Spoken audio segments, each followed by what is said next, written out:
Bismillahirrahmanirrahim. Alhamdulillahirabbil alamin. Allahumma shalli wa sallim wa barik ala Muhammad wa ala ali Muhammad.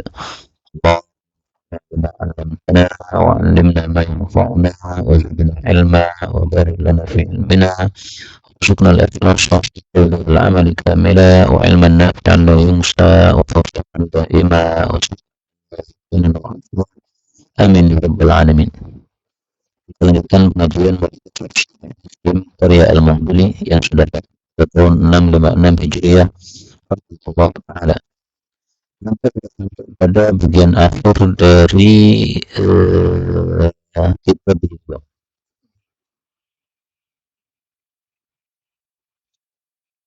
yaitu pada Kitabul Muzara'ah bisanadil muttasil ila al-muallif Al-Mughdiri rahimahullahu ta'ala qala Kitabul Muzara'ah. Muzara'ah nama lainnya adalah mukhabarah.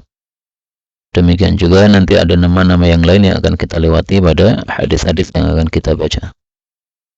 Muzara'ah adalah menggarapkan sawah kita kepada orang dengan upah dari sebagian hasilnya. Misalnya saya punya sawah, saya nggak bisa menggarapnya, nggak sempat, maka saya suruh tetangga saya untuk menggarapnya, nanti bagi hasil 50% dia, 50% saya misalnya. Itu namanya muzara'ah. Nah, apakah boleh ataukah tidak? Kita temukan hadisnya ternyata saling bertentangan. Ada yang membolehkan, ada yang melarang. Nah, maka kita pelajari hadisnya bab nahyi an kira'il ardi, bab larangan dari kira'ul ardi. Kira'ul ardi nama lain dari muzara'ah atau mukhabarah tadi, yaitu mempekerjakan tanah kita supaya digarap orang dengan upah dari hasilnya. Hadis 972 wa an Jabir bin Abdullah radhiyallahu anhuma anna an-nabiy sallallahu alaihi wasallam qala man kanat lahu ardun falyazra'ha. Siapa yang punya tanah hendaklah dia menanamnya, berarti dia garap sendiri dan ini lebih utama. Kemudian yang kedua auli yuzri'ha, atau dia menyuruh orang lain untuk menanamnya, akhahu ya. Maksudnya gratisan, udah kamu aja pakai, nanti hasilnya kamu ambil semuanya. Wala yukriha, dan janganlah mengkiranya, yaitu mempekerjakan kepada orang kemudian kita mengambil hasilnya sebagai ganti dari pekerjaan yang dilakukan pada tanah kita tersebut. Nah, larangan ini menunjukkan bahwa muzara'ah dilarang oleh Rasul sallallahu alaihi wasallam. Tapi hadis yang berikutnya nanti akan menunjukkan bahwa muzara'ah diperbolehkan. Hadis berikutnya bab kira'il ardi, bab tentang muzara'ah 977. Betul. An Rafi bin Khadijin radhiyallahu anhu qala kunna nuhaqilul arda ala ajli Rasulullah sallallahu alaihi wasallam. Nuhaqilu, muhaqalah nama lain dari wa nukriha bisulusi wa rubu'i wa ta'amil musamma. Faja'ana data yaumin rajulun min ummati faqala nahana Rasulullah sallallahu alaihi wasallam an amrin kana lana nafi'an wa tawa'iyatullahi wa rasulihi sa'ulana nahana an nuhaqila bil ardi fanukriyaha ala sulusi wa rubu'i wa ta'amil musamma wa amara rabbana an yasra'aha wa kariha kira'aha wa ma siwa dhalika. Ya, jadi hadis ini menunjukkan juga bahwa muzara'ah dilarang oleh Nabi Shallallahu Alaihi Wasallam dengan kata-kata kariha. Kariha dalam istilah para ulama salaf adalah karahatut tahrim, yaitu haram. Tapi ringkasnya bahwasanya muzara'ah yang dilarang oleh Nabi Shallallahu Alaihi Wasallam dalam hadis-hadis ini adalah muzara'ah yang mengandung jahalah atau gharar, spekulasi, seperti yang digambarkan pada hadis berikutnya. Ketika tidak mengandung spekulasi maka diperbolehkan. Dan dari hadis ini kita ambil pelajaran yang sangat penting, sabda Nabi, perkataan sahabat Nabi, tawa'iyatullah wa rasulihi anfa'lana. Taat kepada Allah dan Rasul lebih manfaat daripada menyelisih. Dan ini sesuai sabda Rasul sallallahu alaihi wasallam juga yang diriwayatkan oleh Imam Muslim kepada Fatimah binti Qais yang dia tidak mau menikah dengan Usamah Maka Nabi mengatakan ta'atullah wa ta'atu rasulih khairul laki. Taat kepada Allah dan Rasul lebih baik untuk kamu. Akhirnya dia pun menerima untuk menikah dengan Usamah, dan akhirnya dia mengatakan faghtabtu bihi. Saya sangat bahagia menikah dengan Usamah. Itu bukti kebaikan taat kepada Allah dan Rasul. Babun kira'ul ardi bidzahab wal warik. Memperkerjakan tanah kemudian dibayar dengan emas dan perak. Fadhal. Alhamdulillah Qaisin al-Ansari qala sa'altu Rafi' ibn Khadij radhiyallahu anhu an qira'atil ardi bidzahabi wal warik. Faqala la ba'sa bihi. Innama kana an-nasu yu'ajiruna ala ahdi Nabi sallallahu alaihi wasallam alal madiyanati wa akbaril jadawil wa asya'a min az-zar'i fayahliku hadha wa yaslamu hadha wa yaslamu hadha wa yahliku hadha. Alam yakun linnasi kira'un illa hada falidhalika zujir anhu fa amma syai'un ma'lumun madmunun fala ba'sa bihi. Madyanat itu adalah an-nahru as-saghir, dan ini satu bahasa yang mu'arrab, artinya bukan bahasa Arab tapi dimasukkan dalam bahasa Arabnya. Kalau bahasa Arab asli disebut Arabiyah, tapi kalau asalnya bukan bahasa Arab, masuk bahasa Arab itu mu'arrab atau mu'arrabah. Madyanat ini artinya nahrun saghir, sungai yang kecil. Akbal jadawil, akbal kebalikan dari adbar, berarti bagian-bagian depan. Al-jadawil, parit-parit. Jadi maksudnya gini, dulu orang-orang punya tanah, kemudian dia tidak mau menggarap, maka digarapkan kepada orang lain. Nah, dia bilang, nanti yang di tempat-tempat yang dekat dengan jadawil, dengan sungai kecil, itu nanti bagiannya saya, pemilik tanah. Adapun yang lain-lainnya silahkan nanti antum ambil. Karena yang dekat-dekat dengan pengairan ini kan hasilnya pasti lebih banyak, lebih bagus kan. Nah, maka dia mengambil yang hasilnya lebih bagus. Nah, maka oleh Nabi dilarang. Kenapa? Karena bisa jadi ternyata yang bagian dekat sungai tadi malah tidak menghasilkan, yang jauh malah menghasilkan, atau sebaliknya, yang dekat sungai menghasilkan, yang jauh tidak menghasilkan, sehingga terjadi spekulasi di sini. Nah, inilah yang menyebabkan dilarang oleh Rasul sallallahu alaihi wasallam. Maka ringkasnya tadi ya, ketika muzara'ah itu mengandung gharar, haram. Ketika tidak mengandung gharar, halal. Maka haramnya bukan muzara'ahnya, tapi haramnya karena ghararnya. Babul mu'ajarah. Mu'ajarah dari kata-kata ujroh, upah, yaitu mempekerjakan orang dengan memberikan upah kepadanya. Misalnya kita datang ke tukang pijat, nah dia memijat kita, kasih upah, itu mu'ajarah. Atau tukang bangunan dan sebagainya. 975. An Abdullah bin Sa'idi qala taqalna ala Abdullah bin Ma'kil wa sa'alnahu 'anil muzara'ati.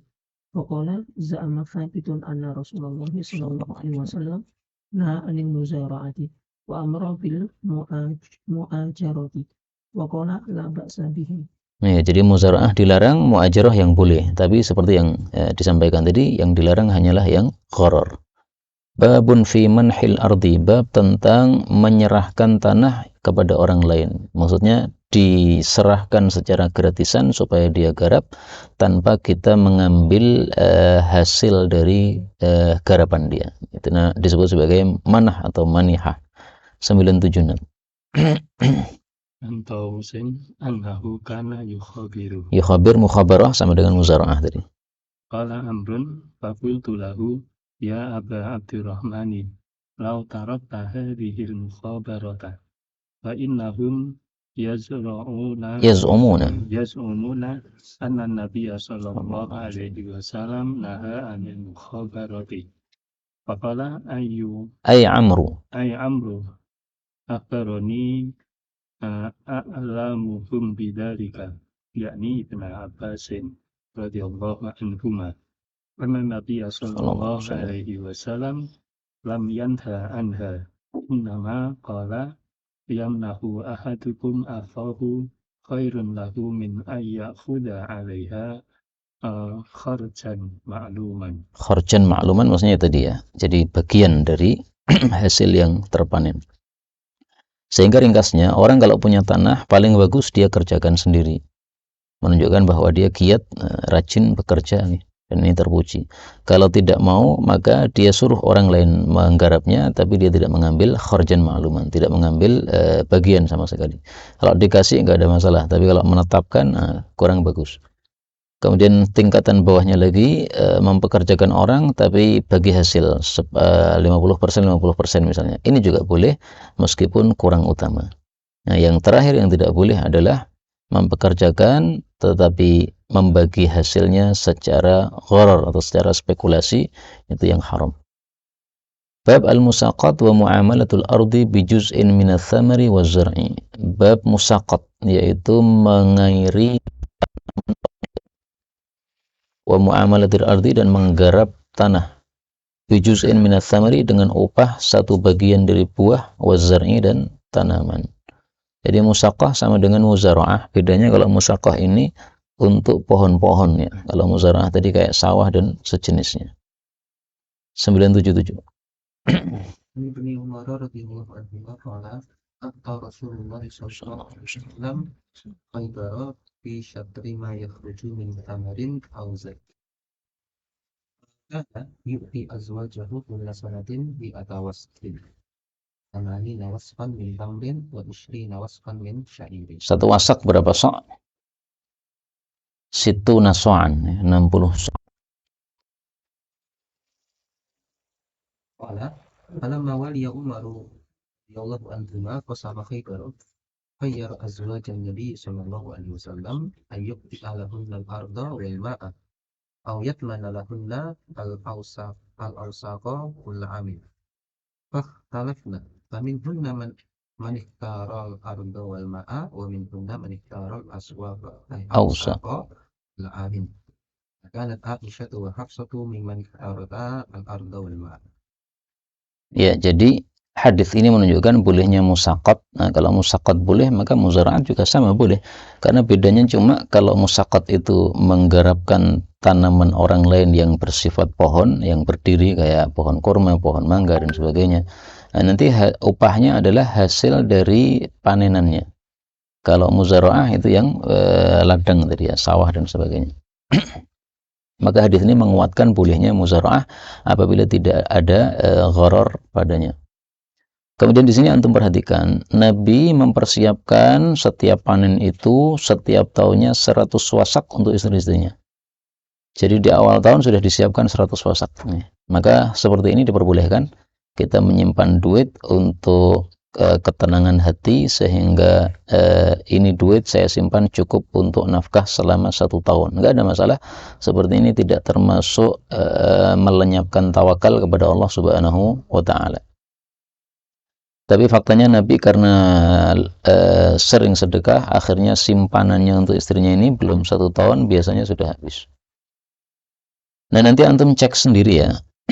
Ini kalau dihitung per istri setiap bulannya dapat berapa, itu saya ketemunya adalah setiap istri setiap bulannya sekitar dapat 100 kilo kurma, 25 kilo gandum. Nah, nanti antum hitung sendiri. Yang jelas sudah saya beritahu tadi, satu wasak 60 kilo. Nah, ini diberikan selama 1 tahun untuk 9 istri 100 wasak. Perinciannya 80 wasak kurma, 20 wasak gandum. Nah, maka jatuhnya, tapi ini saya menghitungnya dibagi 10 supaya mudah, bukan dibagi 9 istri, yaitu 100 kilo kurma untuk setiap bulan, untuk setiap istri, plus 25 kilo gandum setiap istri setiap bulan. Kalau antum setiap bulannya butuh berapa beras? Saya sungguh ini tanya-tanya ini. Nggak pernah ngitung ya. Nah, coba dihitung ya. Jadi supaya kita bisa membandingkan sama Nabi gitu. Nabi itu satu rumahnya membutuhkan berapa tadi? 25 kilo. Nih, 25. Tapi itu ngitung rata-rata aja lah. Babun fiman gharasa gharsan. Bab orang yang menanam satu tanaman. 978. An Jabirin radhiyallahu anhu qala Rasulullah sallallahu alaihi wasallam ma min muslimin yaghrisu ghursan illa kana ma ufila minhu lahu sadaqatan wa ma surika minhu lahu sadaqatan wa ma akala sabu'u minhu fahuwa lahu sadaqatun wa ma akalatit tayru fahuwa lahu sadaqatun wa la yarzaquhu ahadun illa kana lahu sadaqatun. Yarza'uhu menguranginya. Yang pertama tadi illa kana ma ukila shadaqatan. Shadaqatan atau shadaqatun? Sadaqatun. Ya kalau shadaqatan enggak ada masalah karena sebagai apa? Khabar kana kan. Illa kana shadaqatan. Kalau dibaca shadaqatan berarti kananya dianggap tam, ya enggak ada masalah juga. Jadi ini fadilah menanam. Kalau ada yang terkurangi dari tanaman tadi baik secara halal atau secara haram yaitu dicuri orang, maka ini pahalanya mengalir kepada penanamnya. Sehingga menanam itu keuntungannya sangat besar. Bahkan Rasulullah Shallallahu Alaihi Wasallam bersabda, kalau seseorang tangannya sudah memegang fasilah, yaitu anak pohon kurma yang kecil untuk ditanam, kemudian akan terjadi kiamat kalau dia masih bisa nancapkan. Maka ini saking besarnya fadilah menanam. Sehingga menurut saya masing-masing kita harus punya tanaman ya, karena pasti akan menghasilkan pahala. Dimakan semut, dimakan apapun, ular, itu semuanya dapat pahala. Babun bai'i fadlil ma'. Bab menjual sisa air 979. عن جابر بن عبد الله رضي الله عنهما قال نهى رسول الله صلى الله عليه وسلم عن بيع فضل الماء. Ya, jadi sisa air tidak boleh dijual. Misalnya kita punya sumur, kemudian kita sudah selesai menggunakan air sumur tadi. Hajat-hajat sudah terpenuhi, kemudian masih sisa. Nah, sementara tetangga tidak punya sumur dan pas oglangan tidak bisa mengambil air. Nah, dia membeli air dari sumur kita, nggak boleh kita jual. Karena itu adalah sisa, dilarang oleh Nabi untuk dijual. Kenapa dilarang? Berkaitan dengan hadis yang dulu pernah kita baca ya, an-nasu syuraka'u fi thalath. Manusia bersyarikat dalam 3 perkara, salah satunya adalah air ini. Kalau air itu kita jual karena bukan sisa, boleh. Jadi misalnya di sumur tinggal sisa dikit, kita masih butuh. Orang lain juga butuh. Nah, kita relakan untuk diberikan tapi dijual. Nggak ada masalah karena bukan sisa. Demikian juga kalau kita sudah mengangkatnya dari sumur, kita angkat ke atas. Nah, ini boleh dijual. Yang tidak boleh yang masih ada di sumur tadi. Babu man'i fadlil ma'i wal kala. Bab mencegah sisa air dan rumput-rumputan. 980. Hurairah radhiyallahu anhu qala Rasulullah sallallahu alaihi wasallam la tamna'u fadlal ma'i fi tamna'u bil kala. Jangan mencegah sisa air ketika diminta orang, litamna'u, akibatnya kalian mencegah bihi dengan sebabnya al-kala, rumput-rumputan. Jadi lamnya di sini lamul akibah, sehingga artinya apa? Akibatnya. Sama dengan kalam Allah dalam Al-Quran, liyakuna lahum aduwa wa huzna. Fir'aun mengambil Musa alaihissalatu wassalam. Akibatnya, liyakuna lahum aduwa wa huzna. Menjadi musuh dan menjadi kesusahan. Boleh huzna, boleh hazana, 2 qiraat. Jadi gambarannya gini. Panjenengan punya sumur di tengah padang pasir. Kemudian di sekitar situ ada rumput-rumputan. Nah, ketika ada sisa air di sumur panjenengan, kemudian ada orang yang membawa domba-dombanya ke situ, minta air, dilarang. Ini nggak boleh. Karena kalau panjenengan melarang sisa air yang ada di sumur tadi, sama dengan atau akibatnya melarang rumput-rumputan yang ada di sekitar tadi. Karena tidak mungkin kan penggembala ini memberikan makan rumput-rumputan tanpa dikasih minum air, nanti akan kehausan. Jadi para penggembala pasti menyiapkan 2 ya, makanan plus minuman. Nah, kalau makanan saja nggak mungkin. Itulah maksudnya litamna'u bil kala ya. Akibatnya mereka tidak akan memakan rumput-rumputan yang ada di situ karena pasti kehausan kalau tidak diperbolehkan minum. Nah, padahal kala atau rumput-rumputan ini termasuk yang dikatakan Nabi syuraka fi thalath. Manusia berserikat dalam 3 perkara, salah satunya rumput-rumputan. Al-kala itu adalah rumput-rumputan baik yang kering maupun yang masih basah maupun yang sudah kering. 981 Kitabul Wasaya was Sadaqah wan Nahl wal Umrah. Kitab tentang wasiat-wasiat dan sedekah dan pemberian dan umrah, yaitu pemberian seumur hidup. Babul hathi 'alal wasiyati liman lahu ma yusif. Hasungan untuk memberikan wasiat bagi orang yang dia memiliki sesuatu yang dia akan wasiat padanya. 981. عمر رضي الله عنهما أنه سمع رسول الله صلى الله عليه وسلم قال ما حق امرئ مسلم له شيء يوصي فيه بيت يبيت ثلاثة ليال إلا ووصيته عنده مطلوبة. قال عبد الله بن عمر ما مرت علي ليلة سمعت رسول الله صلى الله عليه وسلم قال ذلك إلا وعندي وصيتي. Tidaklah berhak seorang muslim yang memiliki sesuatu yang dia akan berwasiat padanya, tidak berhak apa? Tidak berhak tidur selama 3 malam kecuali wasiatnya sudah tertulis padanya. Nah, maka inilah dalil yang menunjukkan disyaratkannya memberi wasiat. Hasungan ini kepada orang yang memiliki sesuatu yang akan dia wasiatkan, misalnya hutang dan sebagainya. Hukumnya apa? Sunnah, bukan wajib. Menjadi wajib apabila dia punya kewajiban tapi tidak ada saksi terhadap kewajiban tadi. Misalnya utang 10 juta kepada orang tapi nggak ada saksi. Nah, di sini memberikan wasiat padanya adalah wajib. Karena bisa jadi dia mati sebelum lunas utang tersebut, sementara tidak ada saksi sama sekali sehingga utangnya tidak akan ada yang mengetahuinya. Tapi kalau sudah ada saksinya atau sudah ada yang mengetahuinya, maka hukum wasiatnya di sini adalah apa? Sunnah saja. Karena itu kalau punya utang ya hendaklah dicatat dan diberitahu kepada istri ya. Ini kalau saya mati ini ada catatan di sini. 982. Babul wasiyah bi thuluth la yujawis. Wasiat sepertiga harta tidak boleh lebih. 982. An Sa'd bin Abi Waqqas radhiyallahu anhu qala atani Rasulullah sallallahu alaihi wasallam fi hajjatil wada'i min waja'il ashfaitu minhu 'alal mauti. Faqultu ya Rasulullah falawzi ma tara min al-waja'i wa ana du ma'lim wa la yarithuni illa ibnatun li wahidah. Apa atasaddaqu bi thulusai mali? Qala la.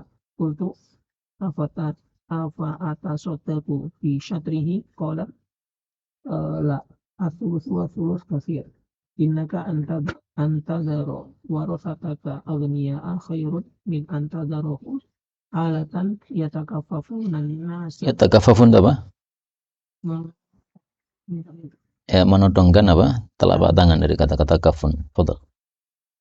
Wa lasta tunfiqu nafaqatan tabghi biha wajha Allah ta'ala illa ujirta biha hatta al-luqmatu taj'aluha fi imra'atika. Qala qultu ya Rasulullah ukhallafu ba'da ashabi. Qala innaka lan tukhallafa wa ta'mala amalan tabtaghi bihi wajha Allah ta'ala illa istadda bihi darajatan wa rif'atan wa la'allaka tukhallafu hatta yunfa'a bika aqwaman wa yudarra bika akharun. Allahumma amdi ashabi ujratahum wa la ta'udahum ala aqabihim. Lakinil ba'isu sa'tu banu khawlata. Qala Rasalahu Rasulullah sallallahu alaihi wasallam min antufiya fi Makkah. Qala di sini yang terakhir ini diperselisihkan, ada yang mengatakan Zuhri dan itulah pendapat yang terbanyak. Ada yang mengatakan tadi perawinya itu Sa'ad bin Abi Waqqas radhiyallahu anhu. Rasalahu menyayangkan terhadap Sa'ad bin Khawlah bahwasanya dia mati di Makkah. Nah, matinya di Makkah juga diperselisihkan ya. Pendapat yang masyhur dia mati di Makkah pada saat haji wada. Kemudian di Makkah dia mati. Nah, setelah dia mati, kemudian 40 hari istrinya melahirkan anak. Maka istrinya minta izin menikah, diizinkan oleh Rasul sallallahu alaihi wasallam. Yaitu kasusnya Subai'ah al-Aslamiyah, yaitu istrinya Sa'ad bin Khawlah ini. Dalam hadis ini ada kata-kata yang perlu diperhatikan, yaitu perkataan Sa'ad, ya Rasulullah ukhallafu ba'da ashabi.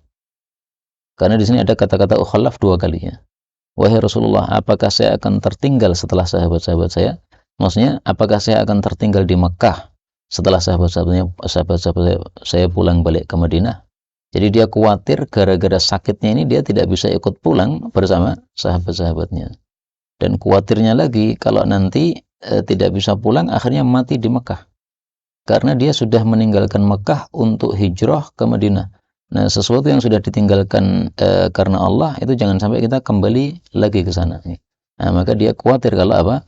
Matinya di tempat yang dia dulu sudah menghijrainya karena Allah Subhanahu wa taala. Nah, maka Nabi mengatakan, innaka lan tukhallaf. Sesungguhnya kamu tidak akan dimundurkan. Nah, dimundurkan yang di sini ini maksudnya adalah dimundurkan usianya atau dipanjangkan usianya.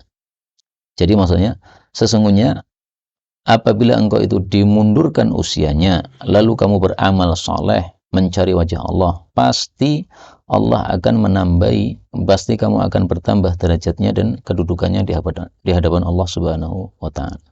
Nah, maka ukhallaf dengan tukhallaf beda maknanya. Kalau ukhallaf tadi ditinggal di Makkah karena sakit, kalau tukhallaf di sini maksudnya dimundurkan usianya. Dari kata-kata khalfun belakang ya, berarti dimundurkan usianya. Kemudian Nabi mengatakan, wala'allaka tukhallaf, barangkali kamu dimundurkan yaitu ditambah usiamu sehingga diberi manfaat dengan sebab kamu beberapa kaum yaitu orang-orang muslim, dan dimadarati dengan sebab kamu beberapa kaum yang lain yaitu orang-orang kafir. Nah, dan ini sesuai fakta ya, bahwa Sa'ad bin Abi Waqqas ini akhirnya banyak memimpin peperangan sehingga banyak orang kafir yang mati terbunuh oleh pedangnya Sa'ad bin Abi Waqqas. Ini berarti yudarra bika akharun. Maka hadis ini termasuk dalailun nubuwah, dimasukkan oleh para ulama dalam kitab-kitab dalailun nubuwah karena menunjukkan dalil-dalil kenabian Nabi terjadi sesuai apa yang disabdakan oleh Nabi Shallallahu alaihi wasallam. Dan Sa'ad bin Abi Waqqas pada saat mau wafat ini anaknya cuma satu perempuan, tapi nanti setelah itu anaknya beberapa orang banyak. Adapun Sa'ad bin Khawlah ini disayangkan oleh Nabi, dia sudah hijrah dari Makkah menuju Madinah, tapi malah matinya di Makkah. Disayangkan karena tadi ya, mati di tempat yang dia sudah meninggalkannya karena Allah Subhanahu wa taala. Menjadi kurang sempurna gitu hijrahnya. Tapi memang khilaf ya, ada yang mengatakan matinya pada waktu Haji Wada, ada yang mengatakan matinya pada saat Sulhul Hudaybiyah. Bahkan ada yang mengatakan dia mati di Mekah belum sempat hijrah. Wallahu a'lam bis-shawab. 983. Fadhal. An Ibnu Abbasin radhiyallahu anhuma qala law anna an-nasa ghadu min as-sulusi ila rubu'i fa inna Rasulullah sallallahu alaihi wasallam qala as-sulusu was-sulusu katsirun. Ya, hadis ini dengan hadis sebelumnya sama, yaitu menunjukkan bahwa maksimal memberikan wasiat dalam harta warisan kita untuk sedekah itu adalah hanya sepertiga maksimalnya. Dan sepertiga itu kurang utama karena Nabi mengatakan katsir ya, seolah-olah mengizinkan tapi keberatan. Seperti perkataan Nabi Yakub kepada anak-anaknya Nabi Yusuf ya, silahkan pergi tapi dijaga anak-anak. Saya khawatir nanti terjadi apa-apa. Berarti mengizinkan tapi keberatan. Nah, makanya Ibnu Abbas fikihnya mengatakan paling bagus manusia itu mengurangi dari thuluth menjadi rubu ya, wasiatnya 1/4 aja. Kemudian beberapa ulama mengatakan yang boleh wasiat 1/3 ini hanya orang-orang yang memiliki harta. Yang tidak memiliki harta enggak boleh. Karena hadis ini disabdakan oleh Nabi SAW kepada siapa? Sa'ad bin Abi Waqqas yang hartanya banyak. Maka yang tidak punya harta banyak tidak usah wasiat-wasiat gitu, malah memberatkan bagi ahli warisnya sendiri. Babun wasiyatun Nabi SAW bi kitabillah. Nabi berwasiat untuk memegangi kitabullah Al-Quran. Fadhal. Tafattatni musarrifin qala sa'altu Abdullah bin Abi Awfa radhiyallahu anhu hal awsa Rasulullah sallallahu alaihi wasallam qala la qultu falima kutiba 'alal muslimina al-wasiyatu aw falima umiru bil qala falima umiru bil wasiyati qala awsa bi kitabillahi azza wa jalla. Ya, jadi Nabi SAW tidak memberikan wasiat dalam harta beliau karena hukum para nabi berbeda dengan yang lain, yaitu nahnu ma'asyiral anbiya la nurath. Kami para nabi itu enggak ada yang diwarisi. Semua hartanya menjadi harta milik Allah Subhanahu wa taala, yaitu masuk Baitul Mal untuk kepentingan kaum muslimin. Makanya wasiatnya berbeda ya, bukan masalah harta. Wasiatnya adalah untuk memegangi kitabullah Al-Qur'anul Karim. Adapun kenapa para nabi tidak diwarisi hartanya, itu dikarenakan dikhawatirkan kalau para nabi itu diwarisi hartanya, maka ada sebagian ahli warisnya yang mengangan-angankan kematian bapaknya tersebut. Nah, mengangan-angankan kematian seorang nabi itu menyebabkan kafir murtad. Karena berarti apa? Mengangan-angankan seseorang yang diutus oleh Allah untuk menyampaikan risalah, seolah-olah benci kepada risalah tersebut. Demikian juga kenapa Nabi Muhammad SAW itu ubannya sangat sedikit, padahal usia sudah 61 tahun. 61 kalau hitungan Masehi, ya, 63 itu hitungan Hijriah. Maka sama jawabannya, yaitu dikhawatirkan ada istri beliau yang melihat uban beliau banyak jadi benci. Benci kepada Nabi menyebabkan murtad. Maka rahmat Allah kepada istri-istri Nabi dibuat Nabi itu ubannya sangat sedikit. Karena orang Arab sangat benci kalau melihat uban, ya. Istri sangat benci kepada suami yang banyak uban.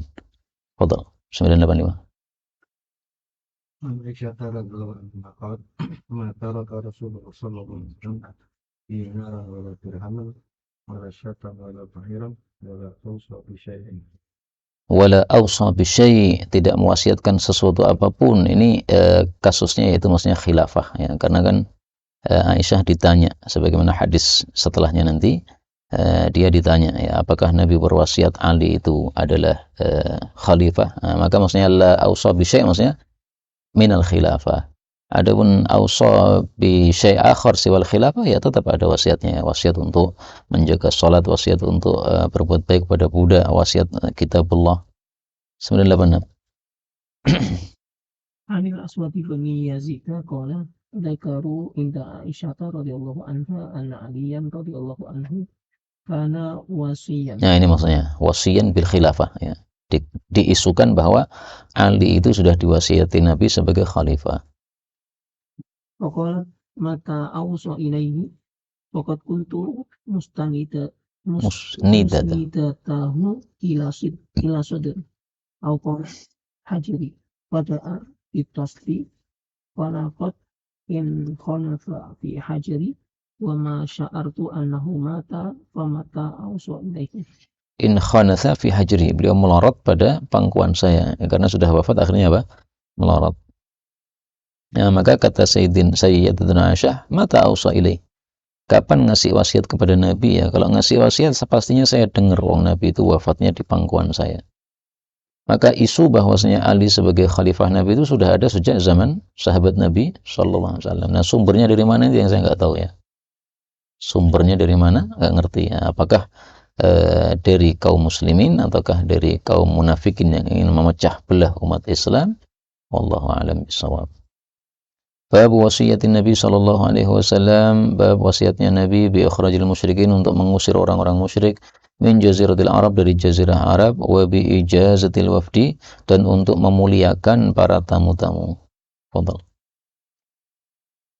An Sa'id bin Jubairin qala qala Ibnu Abbas radhiyallahu anhuma yaumul khamisi wa ma yaumul khamis summa baka hatta balla dam'uhu al-hasa.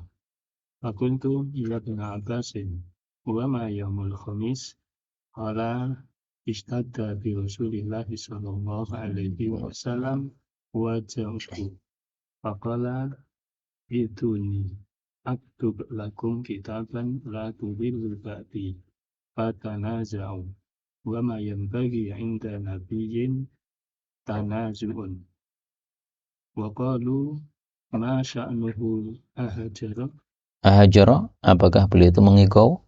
Maksudnya mengikaunya orang sakit itu, ya. Kan kadang-kadang karena sakit parah akhirnya apa?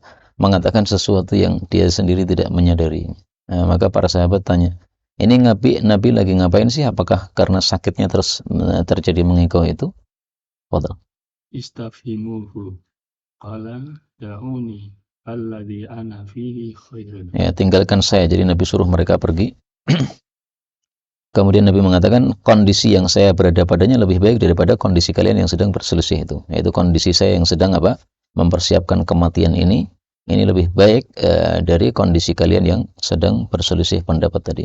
Kemudian Nabi menyampaikan 3 wasiat. Usikum bisalasin. Akhrijul musyrikina min jaziratil Arab. Wa ajizu wafda binahwi ma kuntu ujizuhum. Ya, nggih monggo. Wasakata anisa lisati awqalaha fa'unsi tuha. Wafdun itu adalah tamu-tamu mulia yang biasanya datang dari utusan negara lain atau raja lain. Nah, oleh Nabi tamu-tamu seperti itu disuruh untuk ajizu, ya, dimuliakan dengan jamuan-jamuan diambilkan dari Baitul Mal sebagaimana dulu Nabi melakukannya. Itu salah satu wasiat Nabi sallallahu alaihi wasallam. Wasiat yang lain, beliau suruh ngusir orang-orang musyrik dari Jazirah Arab. Nah, Jazirah Arab itu batasnya adalah dari Yaman sampai dengan Irak, itu bagian panjangnya.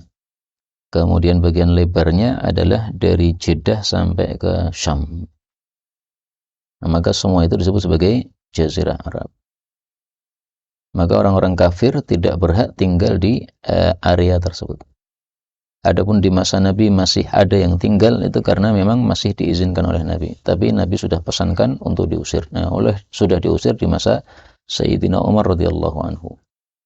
Termasuk yang di Khaybar, ya, Yahudi Khaybar itu di masa Umar semuanya diusir semuanya. Nah, mereka mengatakan, loh, Muhammad saja menetapkan kita di sini.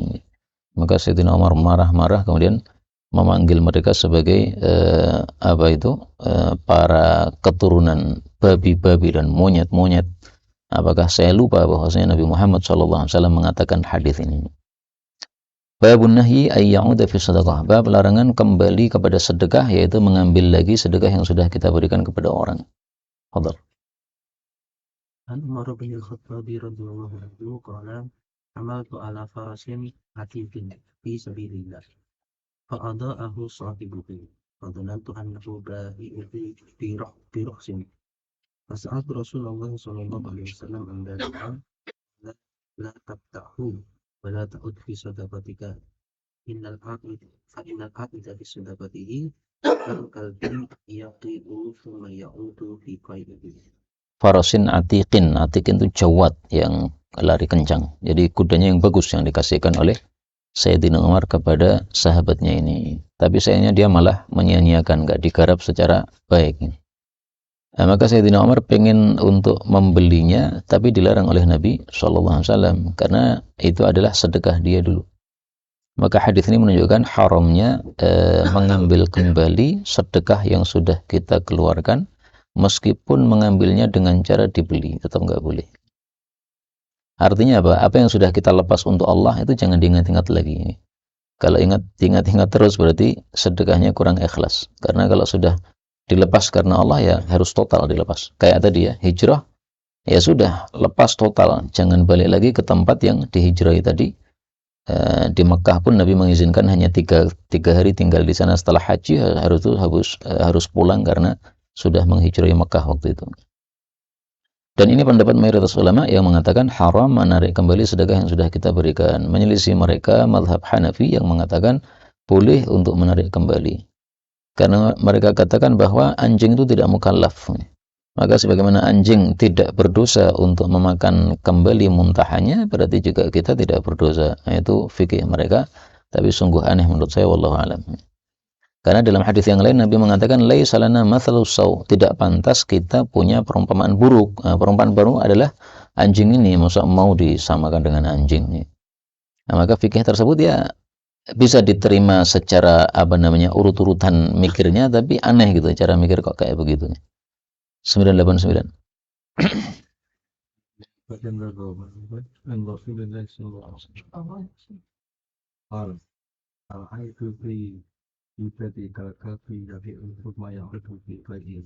Sama ya. Babun man nahala ba'da waladihi duna sa'iri banih.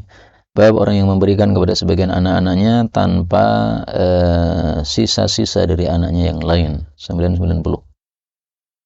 An Nu'man bin Bashirin radhiyallahu anhu qala Wasaddaqa alayya abi bi ba'di malihi. Faqalat ummi Amratu bintu Rawahat. Amrah binti Rawahah, berarti saudarinya Abdullah bin Rawahah yang mati pada perang Mu'tah itu ya. Fadal. La ardu hatta tushhida Rasulullah sallallahu alaihi wasallam.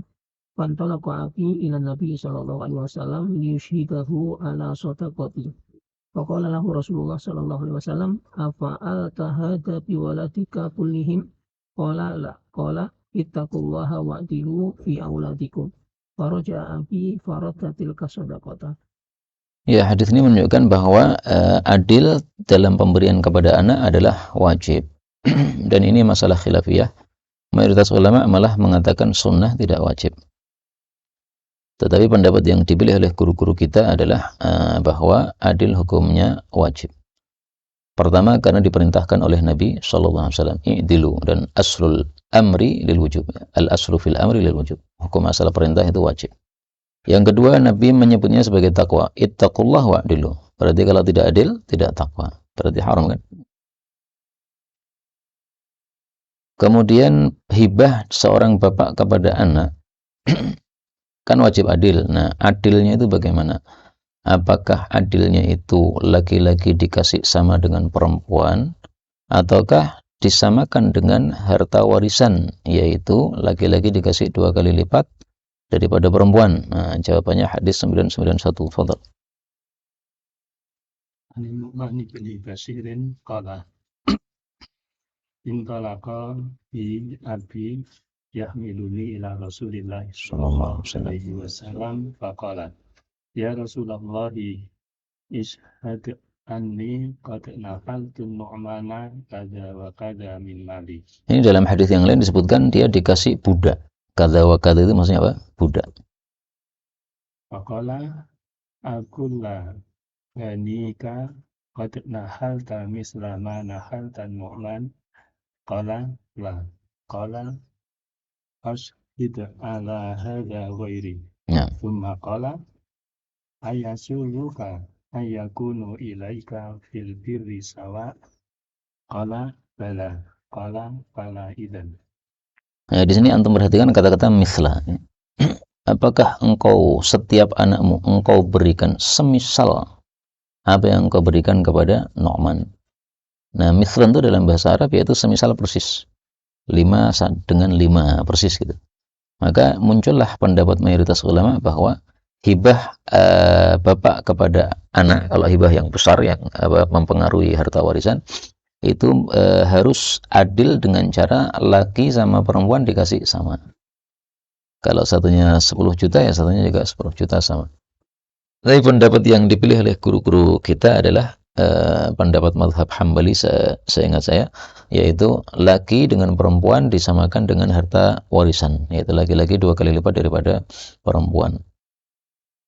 Karena itulah pembagian yang paling adil, yaitu pembagian langsung dari Allah Subhanahu wa Ta'ala. Maka kalau mau adil ya kembalilah kepada pembagian yang teradil, yaitu pembagiannya Allah Subhanahu wa Ta'ala. Dan menurut saya ini meskipun pendapat minoritas ya, pendapat mazhab Hambali saja, tetapi kuat sekali. Terutama dalam kondisi kita sekarang ini.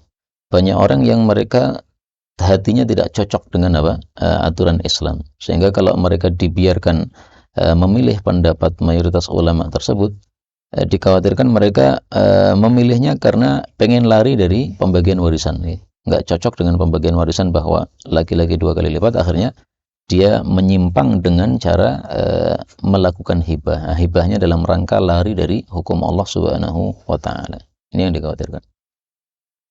Kemudian ada kata-kata fa'ashid ala hadza ghairi. Ini salah satu dalil jumhur yang mengatakan bahwa adil dalam pemberian kepada anak tidak wajib. Alasannya apa? Karena Nabi menyuruh untuk cari saksi yang lain. Saya nggak mau jadi saksi, silahkan cari yang lain. Nah, makanya kata Syekh Albani, kalimat ini bukan kok boleh mencari saksi yang lain betul-betul, bukan ya, tapi maksudnya adalah utruk ya. Kamu tinggalkan saja, saya nggak mau jadi saksi. Dan coba kita pikirkan, seandainya Nabi tidak mau jadi saksi, apakah kira-kira sahabat ada yang mau? Ya pasti kan nggak ada yang mau kan. Pasti Abu Bakar mengatakan Nabi saja nggak mau, maksud saya mau ya. Nah, sehingga sungguh aneh menurut saya pemikiran jumhur tadi bahwa kok bisa ya, gara-gara kalimat ini maka pembagian adil tidak wajib. Wallahu alam ya. Kenapa kok bisa berpikir seperti itu para jumhur ulama? Ini termasuk contoh pendapat jumhur yang saya pribadi nggak bisa mengikuti. Meskipun rata-rata saya lebih suka pendapat jumhur, tapi dalam kasus-kasus tertentu ketika kuatnya atau jelasnya dalil itu lebih suka mengikuti zahirnya dalil. Wallahu a'lam bishawab. Babun fir rajul yu'miru rajulan umrah. Bab seseorang memberikan kepada orang lain pemberian umrah, yaitu pemberian seumur hidup. 992. Jabirin radhiyallahu anhu anna Rasulullah sallallahu alaihi wasallam qala ayyuma rajulin amara rajulan umrah lahu wa li abihi faqala qad aqtaituka wa akibaka ma baqiya minkum ahadun fa innaha liman utiyaha wa abihi wa innaha la tarji'u ila sadiqi min ajli annahu aqta'an wa qad fihi al-mawalid. Umrah adalah seseorang memberikan kepada orang lain dengan mengatakan a'martuka hadza syai'a muddata umrik. Saya berikan sesuatu ini kepada engkau sepanjang usia kamu. Nih. Nah, kalau kita kumpulkan hadis-hadis tentang umrah itu ada perselisihan nih. Ada yang itu tidak bisa kembali, ada yang bisa kembali. Maka ringkasnya gini. Umrah itu ada 3 macam. Yang pertama adalah umrah yang mursalah, yang dilepas. Contoh yang dilepas ini.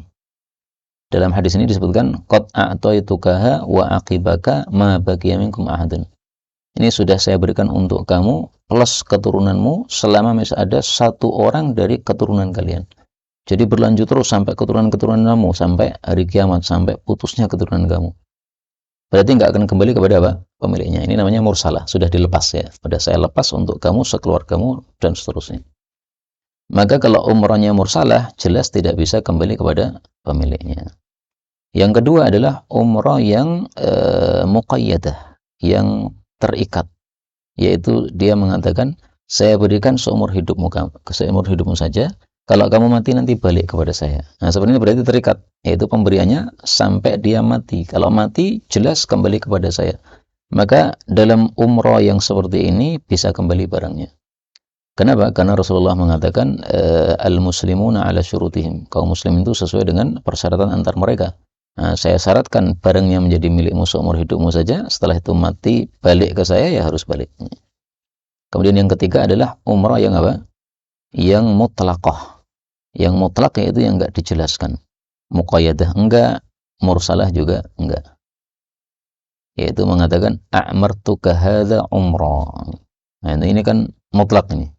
Dia tidak mengatakan kalau kamu mati balik ke saya, tapi juga tidak mengatakan ini berlanjut untuk keluarga kamu. Maka seperti ini disamakan dengan yang mursalah. Maka ada 3 umrah, yang 1 bisa balik kepada pemiliknya, yang 2 tidak bisa balik kepada pemiliknya. Yang bisa balik adalah yang muqayyadah, yang tidak bisa balik mutlaqah sama mursalah. Itu ringkasnya kalau mau kita bahas dari sisi fikihnya. Meskipun saya jujur ya ada khilafiyah. Dalam mazhab Syafi'i enggak ada umrah balik itu enggak ada ya. Mau mutlaqah, mau muqayyadah, mau mursalah semuanya enggak ada kembali. 993 fadhal. Jabir bin Abdullah radhiyallahu anhu qala qala Rasulullah sallallahu alaihi wasallam amsiku alaikum amwalakum wa la tufsiduha fa innahu qad amara umara fa hiya lilladzi umiraha hayyan wa mayyitan wa li aqibi. Ya, amsiku alaikum amwalakum, tahanlah untuk kalian harta-harta kalian. Maksudnya jangan melakukan umrah, wala tufsiduha, jangan merusak harta, yaitu dengan cara melakukan umrah. Karena kalau sudah terlanjur melakukan umrah, nggak bisa balik kepada orang yang telah memberi tersebut. Makanya berdasarkan hadis ini wajarlah kalau mazhab Syafi'i mengatakan apa? Umrah itu total semuanya tidak bisa balik.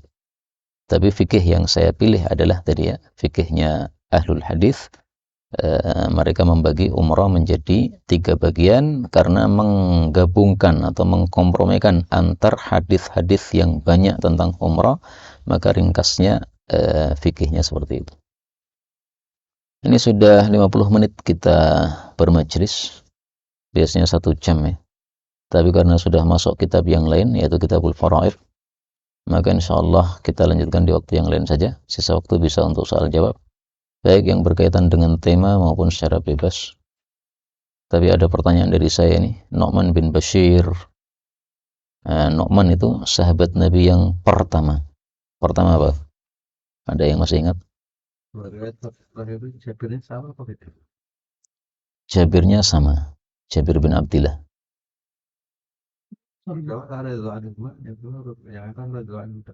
Kalau yang atas radhiyallahu anhu karena tidak ada bin Abdillah.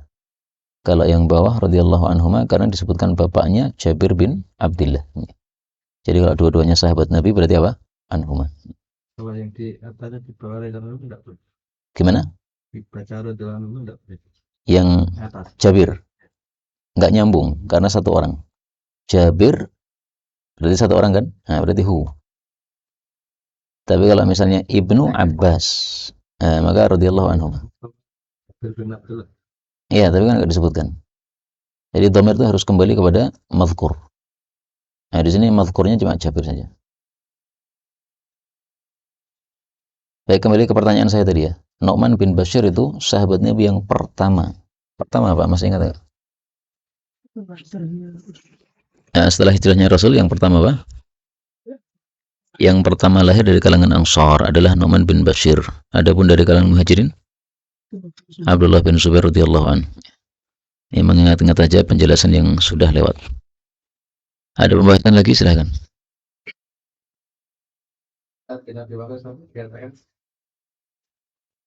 Punya banyak anak.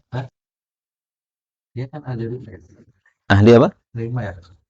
Memanah. Iya. Emangnya kenapa? Nanti boleh pakai petang.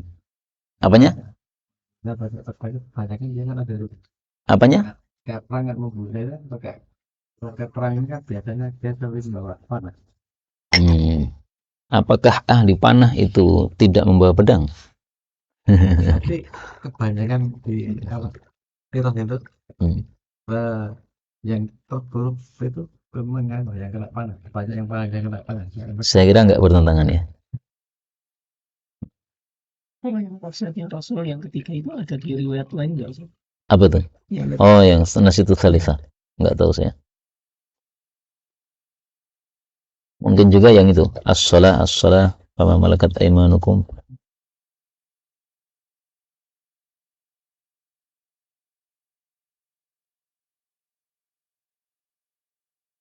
Satu lagi.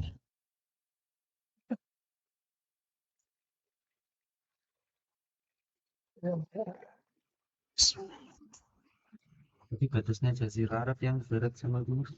Siapa yang ingat tadi batasnya? Jeddah Syam. Terus satunya? Yaman Irak.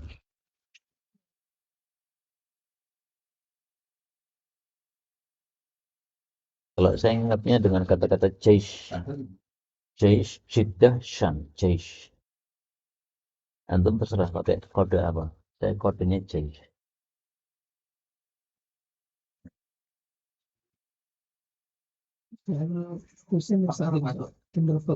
Oh ya. Syafa'ullah. Satu lagi apa ya? Belum bisa hadir. Nggak dipikirkan alasan.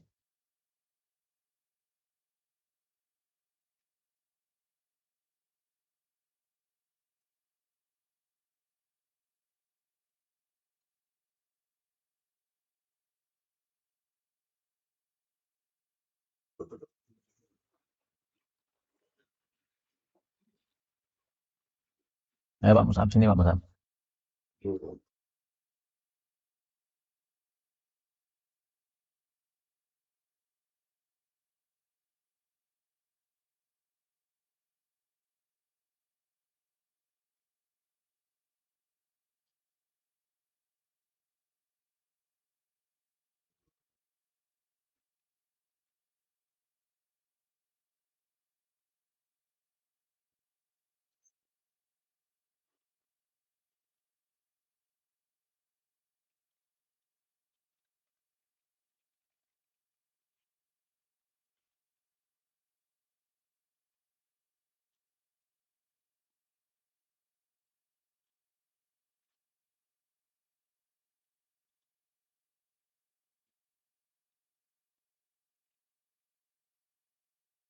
Sambil makan sambil bahas silakan.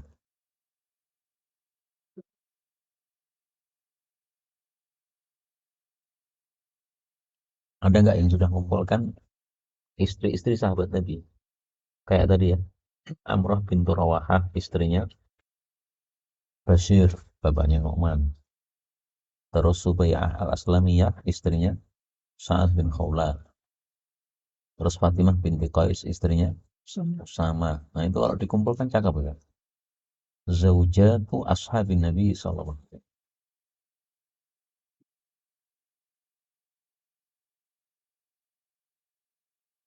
Kalau susah, paling gampang al-arba'in fi zaujatin Nabi. Terbatas.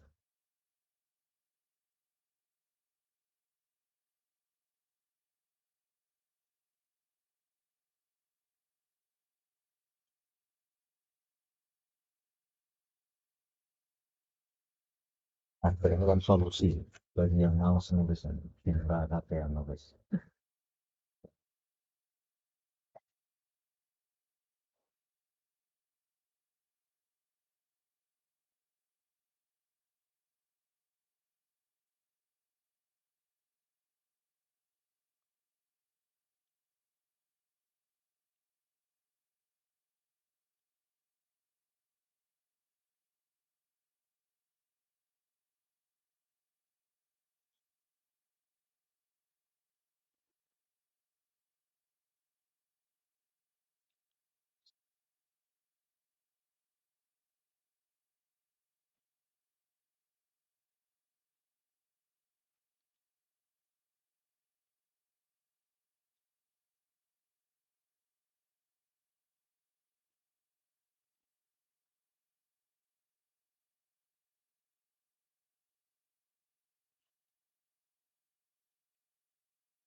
Istri-istrinya Sabri Khawlat tadi diizin nggak?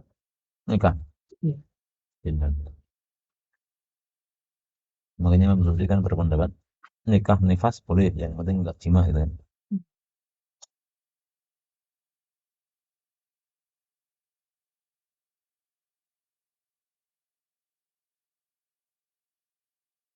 Oh ya, antum pernah nggak mendengar wanita yang nifas pada saat Ramadan? Nah, nifas itu kan berarti terus menyusui kan. Nah, menyusui kan boleh untuk fidyah ya. Nah, nifas kan nggak boleh. Nah, dimenangkan yang mana, yang nifasnya atau apa? Menyusuinya. Adanya boleh nggak membayar fidyah? Saya tahu selama ini ya nggak boleh karena nifas yang dimenangkan. Karena nyusui itu kan tabak, asalnya kan nifas. Nyusui itu munculnya setelah apa? Nifasnya itu.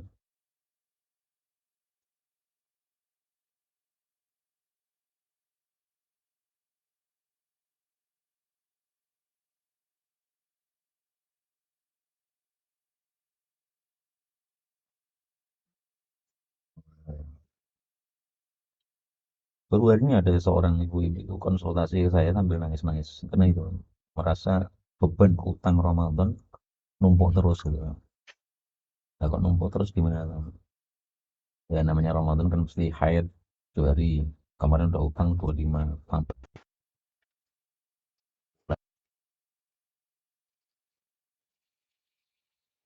Nah, alasan dia itu dia termasuk orang yang lemah puasa gitu.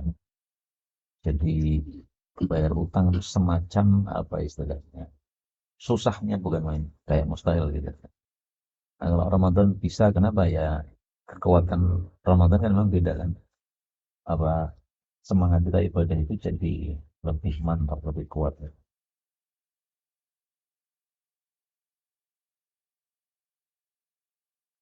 Saya kasih solusi bu.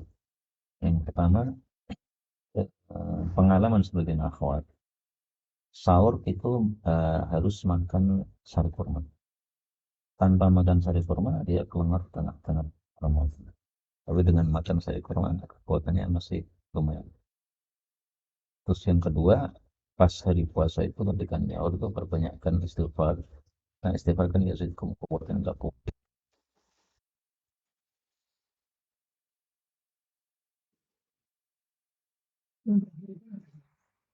Yang kedua, di ayat Quran selalu wa yazidkum quwwatan ila quwwatikum wa la tatawallaw mujrimin. Wastaghfiru rabbakum tsumma tubu ilaihi. Dimatikum rasulnya itu wa yazidkum quwwatan ila quwwatikum.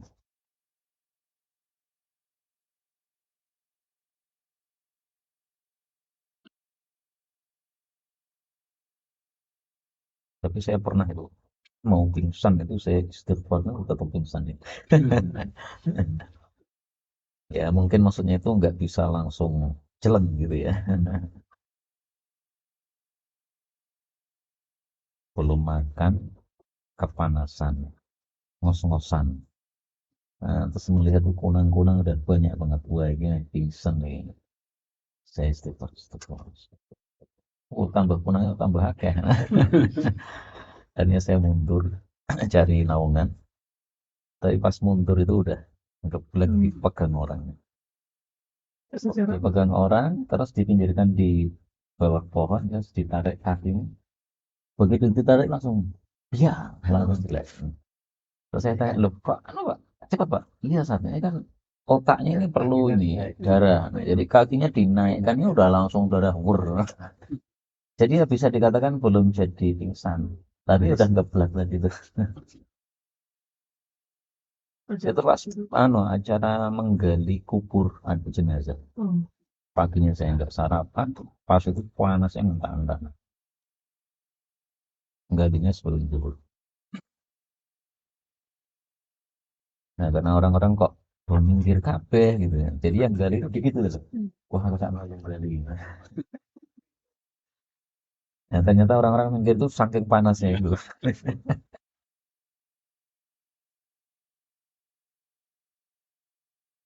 Kalau di apa kilang bawah itu rimbun ya. Nah, makanya pas gali kan pada ngumpul. Wah itu yang gali dikit sekali semuanya di pinggir. Itu pasang Di daerah Jamaah Karanganyar ke selatan tuh mana sih? Cuma Polonan gitu.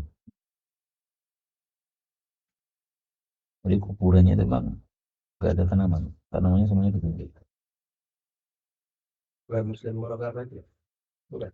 Kayaknya bukan Purwokerto ya. Zaman saya masih di Mati belum ada. Ya. Daerah apa? Pak? Waduk mana? Yang dekat pada mana? Oh, Bengkulu. Mulur lah. Mulur. Jemaah Mulur ya. Pak. China mungkin Iya, berarti di gunung.